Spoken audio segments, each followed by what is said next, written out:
Lucian can be flexed around. Yes. It has been getting played, in other regions, in top and mid, has been very, very popular in solo queues. So there is the possibility that if they don't like that bot lane matchup, they just give it to Soaz, they give it to Ica, they look for something else. Interesting to see. Turtle values the Senna. We know Senna's basically always played as the AD carry. It's like 90-10 down there. Yes, we could see it flex support, but it's not really going to happen there. So taking over Aphelios, if the Lucian doesn't get flexed, it's not going to be picked up at all in this game as Lee Sin comes through for Santorin. Something to note here, too, talking a little bit more about that side lane play, if they're looking for kind of a counter up in that top lane, Senna works really, really well for supporting those types of 1v1s, for those types of counter picks in the top lane. Anytime you're going to be playing something aggressive, having that Senna can completely turn the tides at any 1v1, allow you to go more aggressive for tower dives and try to expand upon leads.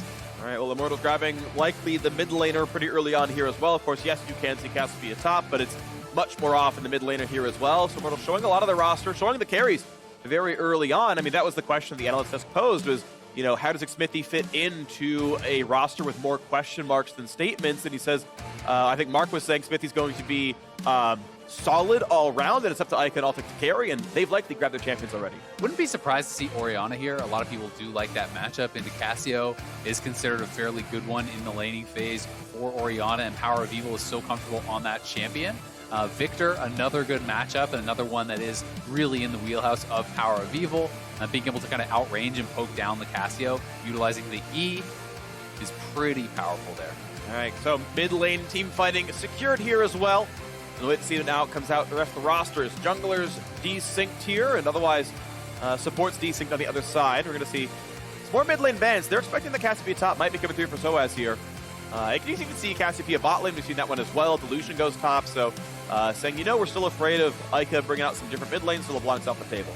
Yeah, I think most likely it is going to be Cassiopeia mid, Lucian bot, as you're saying, but you do always have to kind of give the respect that these flex picks can come in. Camille going to be getting banned away, something that does make it very, very dangerous. If Cassio were to go up in that top lane, Lee Sin plus the Camille post level 6 is pretty much doom for Cassio, who doesn't have really any sort of move block to kind of get away and escape most of those ganks.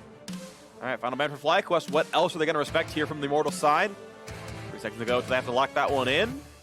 And Gragas off the jungle table here. So, pretty standard jungle bans. Kiana, Elise, Gragas with the Lee Sin taken away. Yeah, so a couple of AP junglers have been banned out. We have the Elise, we have the Gragas, those taken off the table. Rek'Sai still available. That's my guess of where Immortals might go. It is fairly strong early ganker. Xmithie is very comfortable on it, and it's a good matchup into the Lee Sin. So that's kind of where I'm assuming Immortals will look to. Final look there, of course, with the Tom Kench banned away. We'll see FlyQuest -1 potential support pick, but they're going to grab... Ooh, Blitzcrank is in for Ignar. Signature pick here for him. Welcome to the LCS. It's going to be a very exciting bottom lane. Yeah, very, very exciting stuff here. The Blitzcrank, pretty spicy. A lot of players do enjoy this pick into these other hook champions. You know, when Thresh winds up for a hook, you can actually hook him straight in during that kind of wind-up and animation. And it's going to be the Trundle jungle coming through here for Xmithie. This is something that hasn't been played in a long time. And Trundle actually, on the current live patch, just got buffs. But this is before those buffs had been in. And Trundle has not been considered a very strong champion for quite some time. The pillar does give you a lot of utility, and you can be fairly low economy, build those support items. You know, back in the day, we actually saw a lot of Knight's Vow Rush and things like that on Trundle, so maybe that's the idea here for Xmithie. Support your lanes, build up some support items, and just have a lot of utility when it comes to those team fights. They'll be Northern Champions are going in less Aatrox and Cassiopeia switch roles, which I doubt is going to happen here. And we now get to see what the final pick's going to be. FlyQuest knows they're against Aatrox in the top lane. Team Liquid went for Mordekaiser, but Riven gets brought out. 100% pick rate for Viper on Riven. Happy birthday, he's 22. And Viper gonna bring out his signature pick here as well. Let's see if his love can bring him a win on his birthday. We'll hope so. The Riven was by far his most successful pick in the LCS. When you look back to summer, people were kind of critical, saying he had struggled a bit. But Riven did bring FlyQuest a number of wins. It is left open. He's going to go for that aggressive matchup. He has strong early game support here from the Lee Sin, and he does have the Senna ultimate cross map if he wants to go for any sort of dives or any aggressive 1v1 plays. So that's going to be pretty big. And likewise on that bottom side, strong gank assistance here with the Blitzcrank from Ignar. But I do feel like FlyQuest kind of has to stay high tempo, has to stay in the lead, because when you start to lose control of the map, when you lose vision control, Blitzcrank becomes very ineffective. You know, you're only going to be able to hook in the ones that your opponents want you to hook. All right, we'll see if that's going to land right here. Opening day of the LCS. 3 new players in the league in the game right here. And we'll see who can come out with a win in their debut here on Saturday. Of course, more games to play today, more games to play tomorrow, and on Monday here as well. Wild Turtle, longtime LCS veteran, going to be one of the very big carry threats here in this roster. But you got a Riven on your team, and you got PoE, who loves resources on that Victor. I do like the FlyQuest roster look. It is worth noting, this is going to be a Lucian mid. So this is actually Altec playing Cassio bot here. And this is Ignite, press the attack, Lucian mid. So they did want to avoid that Cassio into Victor matchup, which can be quite difficult. And Ica here are going to be looking to go very, very aggressive. You can see Power of Evil does take the phase rush. It is actually really helpful against Trundle ganks because Trundle slows you down with that pillar, and if you can proc the phase rush, you're going to have a much better chance of just kind of kiting out that gank and getting away, as Trundle has no hard CC. All right, well, we've got Obli standing by with FlyQuest CEO Trisha. Take it away. Thanks, guys. I am here with Trisha, the new CEO of FlyQuest, to ask and find out a little bit more about Tree Quest. You guys are starting the Go Green initiative where I believe for every victory you're going to plant 100 trees. That could be 1,800 trees in a split. Are you ready for that? Hell yeah. So tell me a little bit about what sparked this initiative and why it's important for FlyQuest. So at FlyQuest, we want to showcase greatness, and we believe everyone has greatness within them, and we want to help facilitate ways to do that. So our Go Green initiative is to invite everybody to help save our planet. And one of the coolest things that I think is coming out from FlyQuest is the flower and the floral spring jerseys. What was the inspiration from that, and does the flowers have any significance? Absolutely. So we're doing a few things. The ikebana is Japanese flower arrangements. That's how you say it. And our jersey represents nature, and nature is beautiful, it is graceful, but it also has strength. And that's going to be our inspiration for FlyQuest this year. And we want everyone to remember to appreciate nature and have gratitude every time you see the flowers. Well, Trisha, thank you so much. And best of luck to you and the team, because I want to see some trees planted. Back to you guys. Thank you very much, Avali. And we are into the game. I personally am quite grateful for the LCS itself.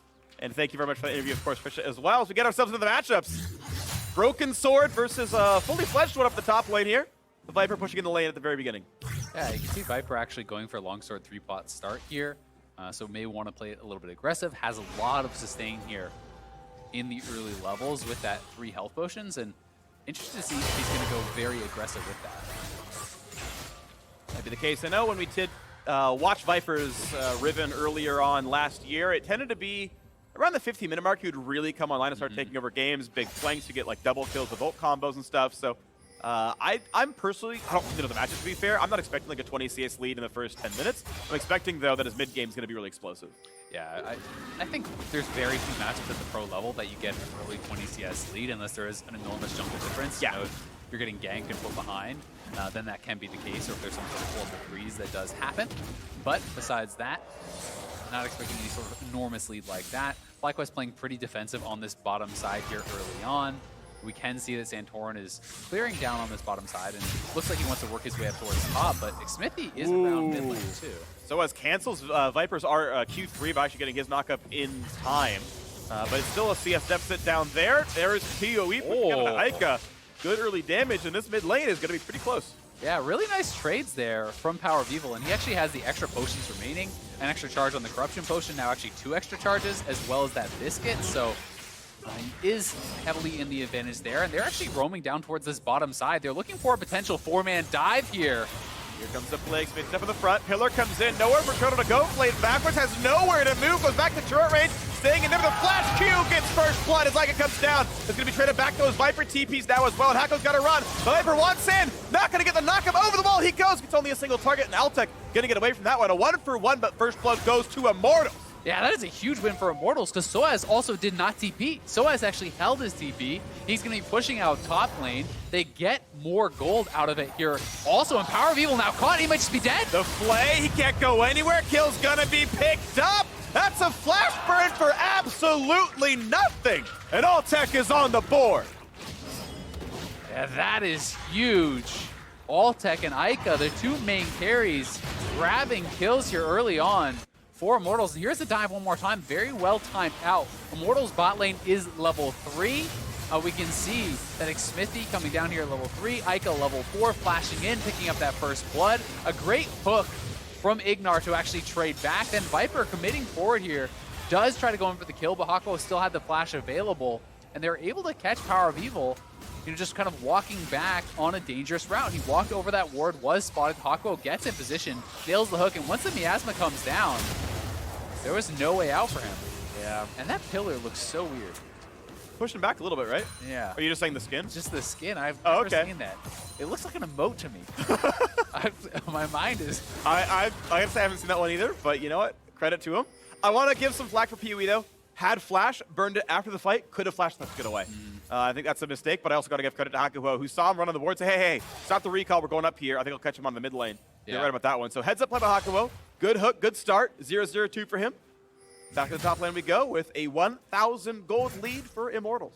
Yeah, thankfully for Viper, you know, his TP was not for nothing. He did get a kill, so Soaz does have teleport advantage, which could mean Immortals looks to make a dragon play. You know, on that bot side of the map, I think that could be pretty intelligent. They have had priority in the bottom lane pretty heavily, and now you have a big CS advantage here for Altec, and he got the kill, which allows him an early tier buy, so he should have tons of mana to be able to actually push up and continue this pressure, which can open up an early Mountain Dragon. Hook's gonna go in. Ooh, try to predict Turtle juking backwards, goes in a straight line though, gets away from it. No pick off there, still gold lead for Immortals. It looks like pressure basically everywhere. You're seeing CS leads in literally every single lane except for jungle. But Smithy looking at mid lane now. This wave is pushed in. They have plenty of time to dance in and walk up in a melee range. PoE gonna lose a lot of farm there. Pillar backwards, good pulling damage, but the turret is firing on both those players. They gotta walk away. Still, it does mean some farm is lost as the melee minions are picked up for no gold. Yeah, Santorin here to cover. Smithy will be pushed out, so you know it's kind of his lead, a little bit sacrificed there to try to get Ica ahead. Power of Evil misses a bit of CS, but Smithy gets slow, so he's going to kind of have to back off and cede some of this farm over to Santorin, who is going to be closing in on level 6 and may look to make an appearance with his flash available when Lee Sin does get that ultimate. He could try to make something happen up around the top lane. Shout out to Demacia Vice, Lucian skin. Enjoy the neon scheme onto that one. Bot lane's getting pushed in, no problem. And it's cool to see Altec back, and This is one of my favorite changes, honestly, for the last 2 years or so of League, is the non-marksman bot lane. As a bot laner, mostly myself, I really do like seeing all the extra champions out there, and I'm glad that Altec's sort of re-debut to the LCS is, yeah, I'll play Cassiopeia. Like, we've seen Perks do it, seen Caps do it. They think we can go bot lane. I'll play Mage as well as them. And I think it's really nice to see that sort of breadth of champion pool. Yeah, the Mage's bot as kind of like a fad has passed a little bit, but you still see lots of Yasuo and Cassio in solo queue. That is played fairly frequently. You also still see some Heimers down there, and Santorin now 6, as I said, gonna look top. Viper cannot get away from the third knockup, though. Big damage. Q's looking to a minion. Not gonna find the re-engage. Viper gets away from the pullback, though, and so as is forcing ults out, forcing a gank that does nothing, and now Smithy is here as well. Pillar's gonna come in, gonna buy some space. Santorin ward hops just to get away.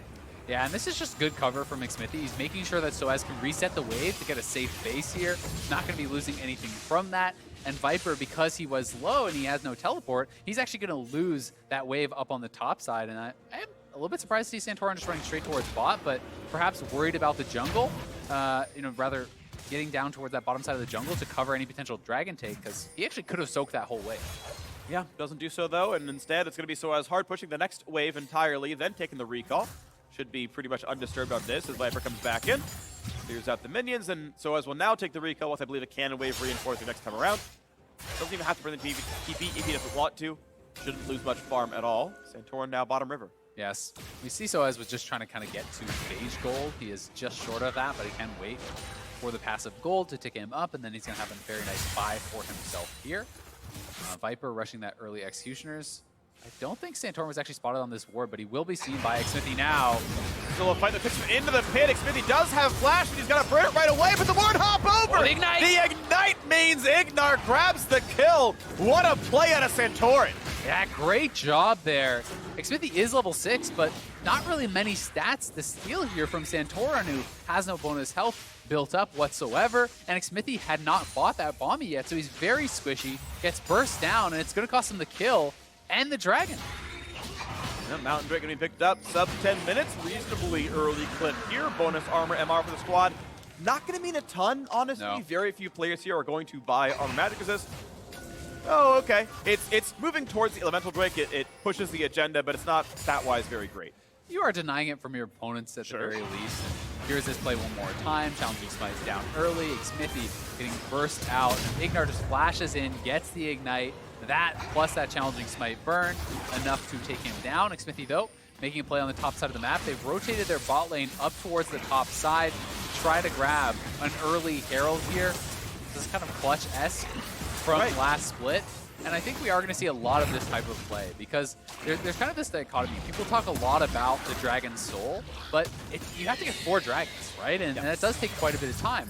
And what a lot of teams are actually finding is that you can go topside, play for early Heralds, try to get an advantage in gold, and then start contesting once you're to that 3rd dragon. Yeah, and you don't actually need to really fight over those early 2 dragons because the individual dragons are worth much less than they were last year, right? We were actually just talking about this earlier. Infernal, for example, went from 10% bonus ADAP to 4, right? So it's much less of a big deal to give up those early ones as long as you're in a position to then contest and prevent the soul. Yeah, and even then we've even seen that you can take the soul, but Elder Dragon is full value regardless of your Drake state. That could be the game winner in and of itself. You can kind of ignore some of that stuff. So definitely agree. I do think we'll see more topside play over time. I really do like how the season changes have shaped up in that regard, and we'll see that continue on. Game state right now, as we're 11 minutes in, Immortals up only this 400 gold, pampered by the FlyQuest Mountain Drake, which does multiply your base stats. So the 35 base MR, that's still, that's going to add up. The 60 or so armor you get by mid to late game, that'll still add up a little bit as well. So does mean something, is worth some gold. We'll see how that plays out over time. I mean, Blitz probably going to be able to get some takey stats Sure. as he's going forward, but yeah, it's not a really big deal here. You're not playing Orin Sejuani, where they would have really cared. Yeah, or Malphite with all the bonus. Malphite would have cared a lot. Really, that would have been a big deal. Really insane on Malphite. And Rammus, I've seen that too. Yeah, sure. But over here into the mid lane, Power of Evil farming it out quite well. We can see he is down a fair bit of farm to Ica, who has made good use, I think, of the pressure with this Lucian pick and with the Ignite that he has taken. And we just have to see, can they actually snowball that into kind of more of a mid-game lead? Because he has committed quite a bit to the early game, as has Power of Evil, double Doran's Blade, plus the Vamp Scepter, and you look at the other side, you have that double Darkseal. Well, off they go up towards this northern side of the map. Still in the Drake to kill for 2 more minutes, but Immortals want to move their bot lane around and maybe find another mid lane dive. PoE's been the object of attention quite a bit here so far this game. As the ward goes down, they know Hako's moved up. That would have been called by Wild Turtle basically every time. And he's safe enough, no wave to dive with, nothing happening. And they know they need to be pressuring Power of Evil, because if you allow Victor to just sit and farm and actually get to his upgrades, get to some mana items pretty early on, he becomes fairly unassailable. And then the Lucian all of a sudden isn't looking like such a hot pick, right? The Lucian wants to be snowballing, wants to be extending his advantage consistently throughout the game, where the Victor's just happy to chill and farm waves pretty much all game. Yep. Herald is summoned and the team's ready to push forward as a couple plates have been taken down. Santorin cannot get the kickback though. Couldn't quite find the play. Ica kited it out. Burns Ignite, forcing Santorin away, but now that's plates down to the bottom side. It looks like first turret will go down in this lane. The Herald's not going to be killed really in time. Turret gold goes over. Immortals winning through the bottom lane. Yeah, nice Herald play there. They get it down before the plates fell too, so that's going to be really good for them. Some bonus gold in their pockets. And that topside play making a little bit of a difference thus far. Game state now 1,200 gold lead for Immortals as they managed to cash in. This is also interesting, right? We talked about winning through top side, or at least going to the top side of that to grab Herald. But Herald itself, of course, summoned in the bottom lane, so it's still this bottom duo where a lot of the objectives are being taken.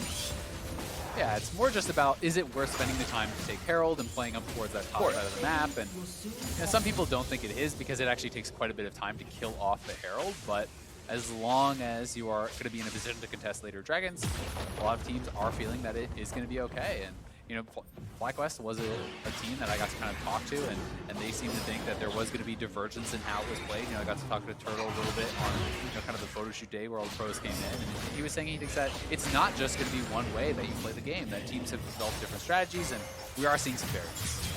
And variance now on the top side as Viper gets some pretty good damage down into Soaz, has to get pulled back. He's going to be fine though, the shield was up anyway.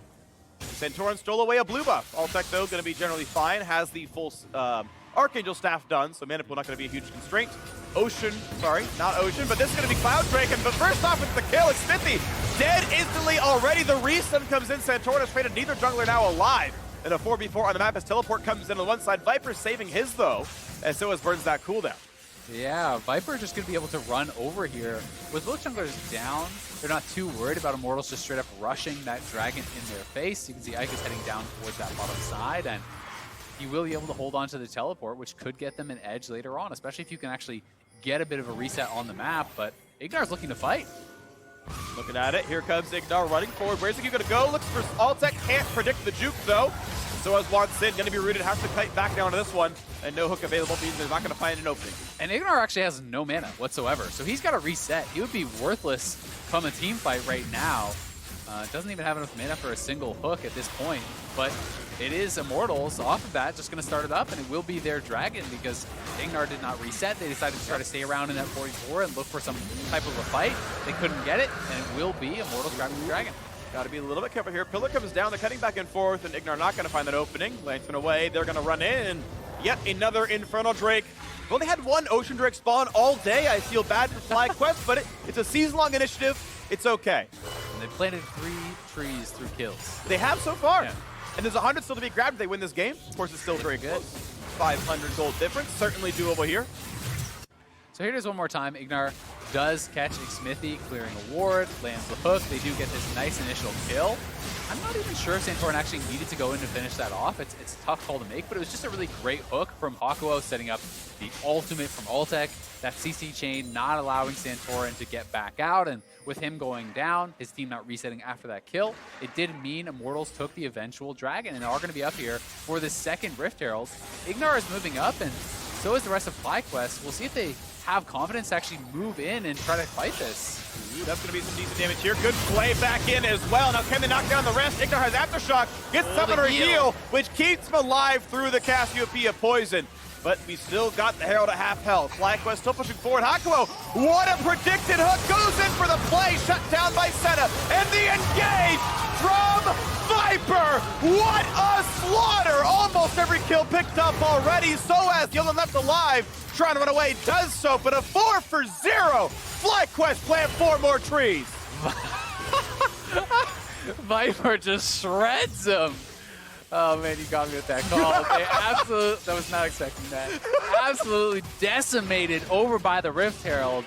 They're gonna get the 4 kills for a 0. They're gonna grab the Rift here too, and they are knocking down the mid lane turret.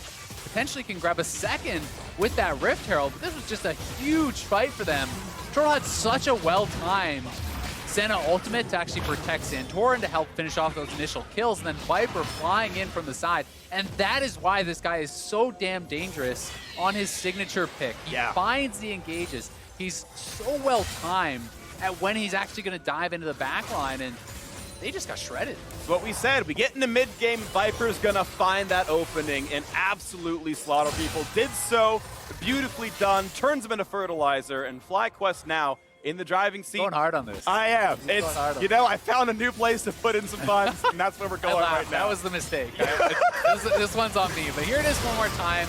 Great early ultimate from Turtle. As soon as the hook was coming in from Hawkwo and he realized his jungler was going to get grabbed, he was already channeling that ultimate. Viper was already coming in from the side, and Soaz knows that is a fight that is not going to go well for them, as when everyone's converging from multiple sides, it's going to be really tough to turn that around, and you're adding hundreds of shield from Turtle onto that Riven who's diving in the back line too. Yeah. Gotta be on Tron to watch a little bit here. Smithy, I don't know if it's really his fault. He's been caught up by some really good hooks and really good plays, but the Trundle so far not working out very well. Haven't found the ganks, and he's also not been able to frontline. No. So it's rough stuff right now. Yeah, I was a little bit surprised by the pick. It is very much a supportive pick, but usually you don't see Trundle much unless there's a tank on the other side that you can kind of grab those stats from.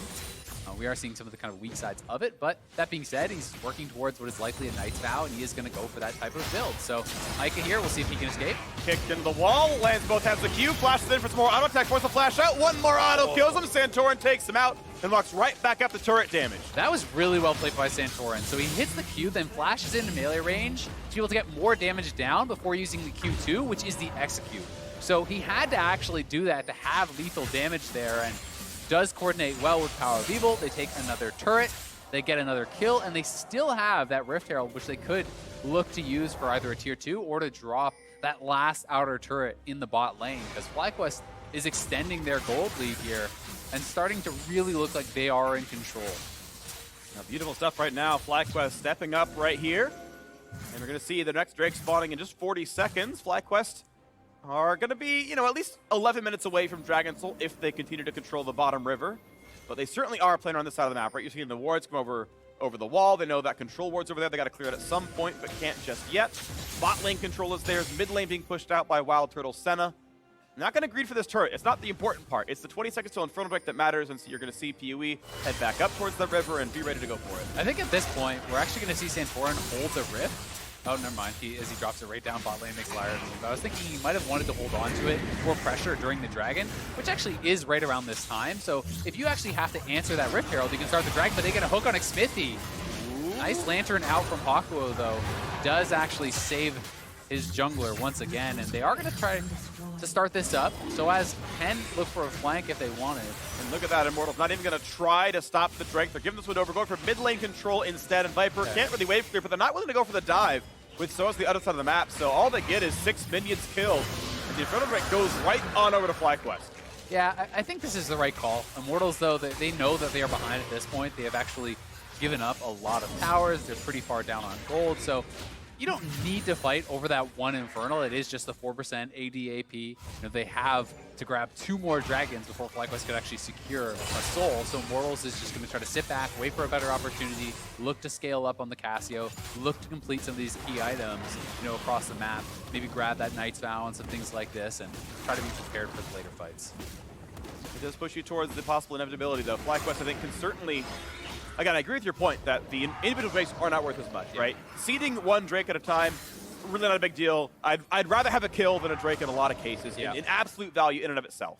But in 10 minutes, if you don't contest FlyQuest and that Infernal Soul comes online, that's a lot of poke out of the Senna with a ton of raw AD and the Victor with a ton of raw AP because it scales off those stats. And usually where I kind of draw the line is I think you have to start contesting at 3 dragons, which is that next dragon, because it's so risky to just say, oh, we'll just contest it number 4, because if you miss a smite or one person gets picked, then you can just lose the game off that. So generally, I like to see teams start contesting at 3 dragons, and they're just kind of waiting 5 additional minutes. They're saying, all right, we pick up a little bit more farm, we complete a few more items, and then we try to get ready to go for that. Double items have been completed now for Altec. You know, he has his Leandries. We can see the Redemption is ready. You know, these guys are trying to get as prepared as they possibly can be for that next potential fight. The fight's most likely going to be around the top river, with Baron being alive for the last 2 minutes or so. It is always interesting. I think it's actually a lot easier for blue team to get in towards Baron with that sort of space opened up. There's less wards to hide through. Here comes Soas trying to run away, though, as Santorin wants in. Of course, can't find him too easily. Just hits the minion whip, but now Ignar wants it. Q! Oh! Good job by Soas getting away. That was really close, but Soaz does expend the ultimate, gets out of there. Unfortunately, his team not in a position to really get anything from that on the other side of the map. So it will just be a nice Soaz escape, but side lane pressure is going to be very, very heavily in the favor of FlyQuest because they have the jungle advantage. And also, when you look at the completed items here for Viper, there's no way that Soaz can actually contest this with the full Death Dance Cleaver plus that Executioners. And you can see Viper feeling confident to actually get aggressive, take some turret shots with his E-Shield, and just heal that back up off the minion whip. Pretty well for him right now. We got another push to the mid lane, though, as Ica looks to feel a little bit safe here. But W, no follow-up autos, will not go for the shots here. Immortals very reticent to push forward. 2 minutes on Infernal now, as Baron is still alive, and right now it's mostly blue wards in that top river. Immortals very slightly own that territory, but not have to sneak in and go for a Baron. Yeah, mostly kind of defensive warding for them. They do have that one pink ward in the pit. Power of Evil going to be able to have time to actually fully shove this out. And Viper again here, he's popping the ultimate, he's looking to go aggressive. Ult for ult, he's almost in ult range for R2, but it's going to force Flash out of Soaz and the Redemption out of Hakuo. So Viper forcing cooldowns out of his opponents. Yeah, anytime you got caught off the tower as Soaz at this point, you are going to be getting beat up pretty badly. The items are very heavily in Viper's advantage, and Soaz looking towards potentially Asterix here now is going to kind of set him back even further from his next item completion. But he knows he just needs to kind of try to survive and wave clear. That's going to be his job in this game for the next few minutes. But it does get very dangerous with no ult, no flash. You can be preyed upon. Let's find out what's next. 80 seconds on Infernal Drake. FlyQuest continues to be the team with the lead. Soaz does not have flash for this team fight. And the engage tools are pretty slim. It's a Hakuo hook. Otherwise, it's kind of heroics out of Altec. If they want to start a fight, force their will on their opponents. Viper gets away from Q2. Jukes away, no problem. He's going to continue to heal up across these things. Look at that, 50-some health per auto attack. And they're hatching a ward here. Santorin is visible as he's looking around for the play. So Hakuo, does he find the hook? Does he find the big play? That hook could be massive. Plays him right back in. Santorin might not have the way out, the stopwatch, but he should still burn down to ignite, and he does. What a crucial time to die. He'll be back up just in time for the Drake, but a nice pick by Hakuo. I mean, even though he's going to be back up, that stopwatch, that's flash, both gone for Santorin. So a lot of the playmaking ability of Lee Sin is off the map. Immortals are going to have confidence to push forward, to retake vision, and they're actually looking for Ignar here now. He has to burn his own flash, can't land his own hook either, and this time the mid-turret finally will fall, so Immortals back on the map aggressively, get something done. Patience really paying off for them there as Santorin, thought he was actually setting up a bit of a bait around that pink ward, but didn't know he was sitting on one of those vision wards, was actually spotted out and does get punished so heavily. Yes, he is going to be up as the dragon is spawning, but they can actually just rush this potentially, and Santorin will be a lot weaker for that fight. Well, he can try to run down, but he still is stuck inside the base. The smite is no problem. Infernal's traded one apiece. Good job to Immortal. Now, Smithy, he's going to be rooted. He does not have flash. The ult's not going to do enough, and PoE grabs that kill for himself onto the top river. They can actually just run to Baron. You push out mid, now Smithy is down. There's no flash on Altec or Hakuo, who had to actually go out the back of the pit. The only member who even has it is Ica. That becomes so dangerous because now you're asking your carries to actually face check forward in this 4v5 when they don't have summoners available to actually keep themselves safe. So here comes the attempt. They got a 4v5 stop this, knowing they do not have smite. Viper waiting in the wings. Not going to be hooked up, but he's still keeping 2 people busy. Now, the tank line isn't that strong. It said towards running out of health a little bit. And, of course, not a ton of damage out of the Senna either. Yeah, this is taking a long time. Smithy is back alive and is running towards this side of the map. FlyQuest might have to turn tail and run. They're getting lower. Santorin down to only about 1,000 HP, but here comes the re-engage. They got a few more seconds until they got the last player. No stun in the flash follow-up, and Viper is on a rampage.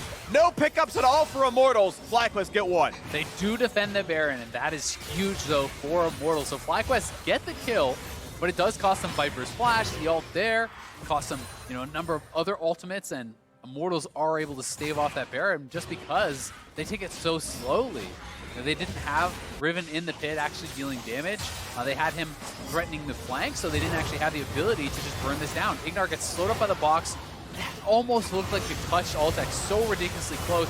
Then Viper flashes in, lands the stun. Santorin able to follow up with his damage. The Senna ultimate getting layered across the top there too, and really kind of protecting that group of dive buddies who want to go backline onto Altec, who they knew had no flash.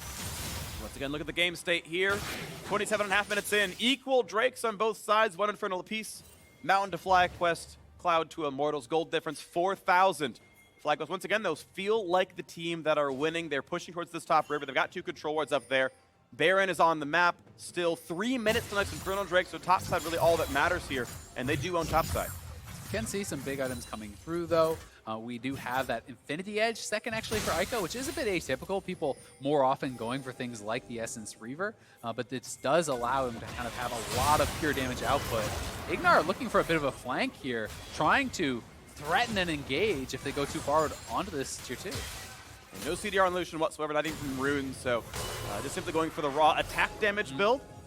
Which is, a different adaptation here if you're going to be able to sit and hit frontline for a while. Not that that's going to be true, but... And he will have the Zeeks from Xmithie, and probably still a Knight's Vow, I'm assuming, from that Kindled Gem. So, when you get those in, when you get a little attack speed coming through here too, can start to get very dangerous. But range is always the problem, I find, for Lucian when you do look at these types of team fights. Xmithie has been kind of getting shredded through, so you don't have a super effective front line, and getting access to some of these carries like the Victor and like the Senna who have further range than you can be very, very difficult for Lucian. So he's going to be kind of on duty, just kiting back from the Lee Sin, kiting back from the Riven, trying to focus them down. But if there's a good hook, if he does have the free fire, it will be high damage. If you're going pure DPS, that is the build. But as you're mentioning, range going to be difficult. How you can actually fight, very, very relevant here. 6 kill difference still, 29 minutes in. Next Infernal Drake, minute and a half. Looks like FlyQuest still playing it pretty slowly. They're the team I'm watching. They are the team with the control. So it's kind of their choices about who goes where.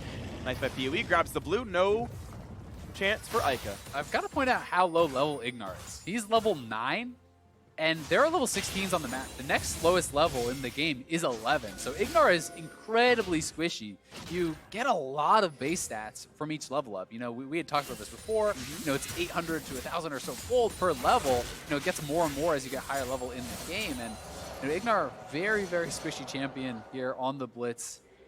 Really over leveled. I mean, 7 levels behind some of the members in this game. Well, as long as he can land the hook, though, that's full power no matter what. Displacement is going to be relevant. So, hey, Senna's getting her XP. Let's let Wild Turtle level up. He's going the selfless pattern, And if it works, it works. If it doesn't, if he gets one shot by Lucian, then, well, you could have leached. There's been a lot of almost hooks, it feels like, this game from Ignar. If you're higher level, they would have hit. Exactly. Your arms get longer. Yeah, that's how that works. Well, here we go. Viper getting hit a little bit more by Soez, but not going to be chucked down just yet. Q lands on Altec. Will there be a re-engage? Damage with Xmithie, putting him at half HP. Victor burned as well. Xmithie also presses R. Ignar is low, cannot quite find that opening. Xmithie still getting low. Flash forward, almost kills him off. Settle's going to get a little bit more damage, but still no kills picked up just yet. Hook not going to land from Hakuo either. But FlyQuest doing more damage than they take. Have map control as Infernal Drake spawn. Yeah, that is really, really big. The Infernal is up. This is going to be theirs. I don't think Immortals is actually going to look to challenge this whatsoever now. Xmithie, no flash, no ultimate, is resetting. So FlyQuest 1 off of Soul now at this point. The Baron is active, but that 5 minutes that Immortals have, they've got to get a lot done with. They've really got to get to a point where they feel they can contest this next dragon. Try to get vision early, try to be in the right place at the right time, because Infernal Soul is incredibly powerful. Really is, and it's only 5 minutes away from FlyQuest now as they push in. Take the reset off the extra gold they've earned and pose up for Baron. That seems like the very likely play now, as at this top river once again becomes a hotbed of action as Hakuo walks forward. tagged by PoE, but gets a ward down, which means that FlyQuest have to walk away or put a control ward down. Yeah, Ignar on the side here, but a little bit of a scary position for him to be in as he doesn't have too much teammate support. He was spotted going in, but Viper looking to get aggressive here on bot side. Once again, a battle. Ult be burned here as well. Can Soaz tank this out? Of course, Death Dance in the flash forward. The ult is easily gonna be enough. And Viper solo kills Soaz. Welcome to the LCS. Yeah, ult for ult, flash for flash, but one man comes out on top on his birthday. 100% HP left. Viper opening up the map. He's going to be working on this tier 2, and now it gets very dangerous for Immortals because you have this bot lane pressure coming from this Riven, and you got to be worried about the Baron too. Hook, Ignite, ultis on. PoE grabs Xmithie, and Immortals are running out of members, but Ica trades one back. Now Altec in a battle with Turtle. A single E, doesn't even need it. The Ignite does enough. Immortals answer back for kills. 2 for 2 if you count the solo kill earlier from Viper. He's to push down to the bottom lane. This turret, though, will not fall. He's got to wait away from Ica. Yeah, FlyQuest really had no reason to go so aggressive there, though. I think all you have to do at that point, let Viper hit the turret. Force them to respond to the bottom side. When they send someone down there, you start up the Baron. You have 4 members up on the top side. They're the ones starting this fight, I guess, just feeling really confident about their position. Turtle, though, is split very heavily from the rest of the team. And this was just a really nice ult from Altec. You know, does catch him on that auto attack. That auto attack channel is very long here for Wild Turtle on the center. You have very low attack speed, so easier to kind of land that stun. And you can see Soaz frustrated with that solo kill that Viper was able to grab. But I mean, Viper is just so far ahead. When you're looking at the gold, he's well over 4,000 gold ahead of his opponent. And Soaz really kind of has nothing he can do besides trying to hide under the turret and try to wave clear, but Riven, when she gets to this point, has so much CDR, you can mostly ignore the turret. Yeah. Well, the state we're in. Your shields. Yeah, did a good job with that one. State we're in right now is about a 6,000 gold lead for FlyQuest. 2/3 of that is on Viper, but another 2,000 that gold is split across the other 4 members compared to Immortals. So they're winning on both sides. They're winning split push, and they're winning the 4-on-4. That one team fight notwithstanding, of course, that wasn't overstepped. But now we're 2 minutes away from Infernal Soul for FlyQuest. And it is a really big fight for Immortals. They're looking for another. He gets pulled right back in. He's got to be careful. The rest of the squad's in front of him. Played in, and Power of Evil is shut down. Viper big behind. goal to Altec. Ignar, silence for a second, runs back away. Ignar is going to pick up the kill. A trade of mid laners now. And the 4v4, is it going to be good enough? Wants to go in, played forward. Ult comes in for the shield, and he's going to find some damage in, but is it enough, though? He's going to get chopped down. There is the redemption pop. The Turtle down as well. Soaz is dropped, though. That is +1 so far to FlyQuest, looking for yet another. Another stun comes across. Santor to the back line fighting Altec, but Altec has the damage. Pops to GA. Xmithie forced to run. He's going to drop now as well as Turtle picks up that kill. Nowhere for Hakuho to go, and FlyQuest claim that kill with no deaths at all. There's 1 man left alive, and Altec cannot do it all. It's the GAs that made all the difference in that fight. Both Santorin and Viper had them available, and they were able to fly into the backline, buying so much time for Turtle to clean up this fight, knocking through the Immortals team, who had a great pick on Power of Evil, but this is going to be all the kills. This is going to be the Baron, and they're going to have that Baron buff available for the 40 seconds that they need it when that Infernal Soul is going to be available. So here it is one more time. Power of Evil up on the side. They do get a really nice pillar to kind of just pin him in and are able to burst him down as Ignar goes just wide. But actually watch Ica here. You have full vision of Viper. He sees him, backs up, then just runs into him and actually gets stunned up and dies. Ica really no excuse to get caught out like that. Needed to play it more slowly, wait for the rest of his team to come, and then look to turn. But with that initial kill, Viper flies into the back line, 4-man stun, buying incredible amounts of time with the GA, then comes right back up. Santorin can do the same thing, diving deep onto Altec, again creating more space for Turtle to get this kill up on Xmithie on the top side, and they just bought so much time. This duo of Viper and Santorin have been incredible for FlyQuest this game. 10, 3, and 12 between them, doing a lot of work there at the Bash top side. And now we've got the Infernal Soul on the plate. Baron up on the members. One turret goes down, but the smite is true. And Infernal Soul picked up now. FlyQuest hugely powerful in this game. I think FlyQuest just need to wait for GAs, wait for Flash on Viper. The Soul is going to last the rest of the game. Having Flash on your Riven is so incredibly important for the team fight. It gives you so much playmaking ability, and Viper has that in a couple seconds here. And that, I think, may be where they look for their window. The amount of poke coming out and on every little bit of damage with that Infernal Soul proc becomes very, very relevant, and it becomes pretty much impossible for Soaz to hold 1v1 at this point against Viper, who's going to be so damn tanky and have the additional damage coming out from this Infernal Soul. Looks pretty likely. FlyQuest very favored on to close out this game. 16 kills so far, and they're going to push on towards this turret. A couple of shots through for Wild Solar. Is going rapid fire cannon build. Very standard third item for Senna. Adds range, adds sieging. Turret goes down in the mid lane. Look at the bot side. That's taken down by Viper here as well. And Ignar's showing up for the party. Ult burn gets away, but back into the mid lane is the rest of the squad. Turret's on a half HP there as well. Wave clear only so good for Immortals. 2 cannons still alive. And they are pushing, pushing, pushing down. They are closing in on this game. No need to rush it. Viper working away on this bottom inhibitor with double Baron up cannons. They have gotten the mid lane. Look at Turtle's range. And he is sitting on 85 stacks at this point and has 100 bonus attack range. And he is going to be very hard to get up onto. Almost lens look right there, but mid inhibitor's going to drop just like the bottom inhibitor did. So 2 inhibs down, and a pickoff found in the mid side as Hakuo goes down. 5v4 for FlyQuest with a 9,000 gold lead.